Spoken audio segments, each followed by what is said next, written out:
Now this is the way you want your spare ribs to look like, right? And it's real easy to do if you follow these simple tricks. All right, here we have a rack of spare ribs, right? And to prep them is pretty easy. You want to get the membrane off the back. You're using a little knife to get under that membrane. Use some paper towel. It'll come off. But it's optional. You don't have to do it if you don't. Now, you get your favorite spare rib or rib rub and get it all over those racks. All right? Now, today we're using a big smoker. So we got room for 4 racks. In fact, we could do 6 racks on this. But you can do this on a kettle grill, too. You only have room for a couple racks. All right. Now, we've been smoking these at about 250 degrees Fahrenheit. It's going to take us about 6 hours, more or less, right? You could go with a higher temperature, 275, to cut the time down, right? That's up to you.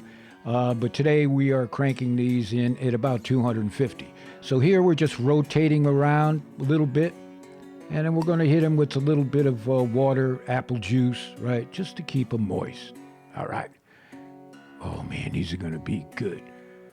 All right, now, we're about 4 hours into this. And this is when we're going to do what they call the cheat. Some refer to as the Texas cheat, but it's not cheating at all. We want to sweat them in some foil for just a little bit. Not all pit masters use this technique, but most do, right? Because most of your barbecue fans like your ribs almost fall off the bone, if you know what I mean. It's not one of those societies that wants that bite off the bone. It's up to you. So to get that real tender, what everybody wants in a rib, we're going to wrap it in some aluminum foil. Not long, maybe 45 minutes at the most, right? And this will help further tenderize this rack. Oh man, it's going to be good. So get them wrapped like this, seal them up pretty good. You get the picture? All right. Now about 45 minutes.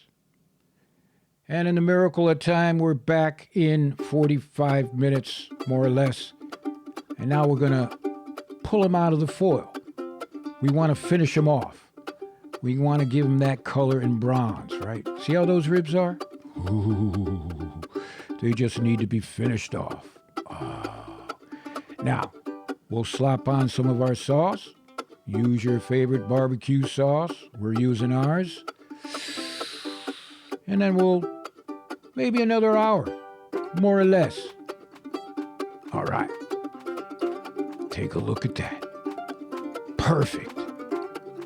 Awesome color, right? Look how that rack bends. You know they are moist, tender, full of flavor. Man, there's nothing left to do now but to cut these up and take a look at that.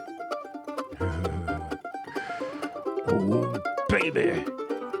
If you want guaranteed results on your ribs, just follow this simple recipe.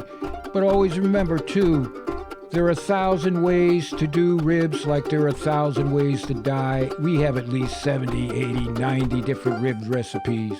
And remember, the next time you're looking for a recipe for your pit, check out BBQPitBoys.com.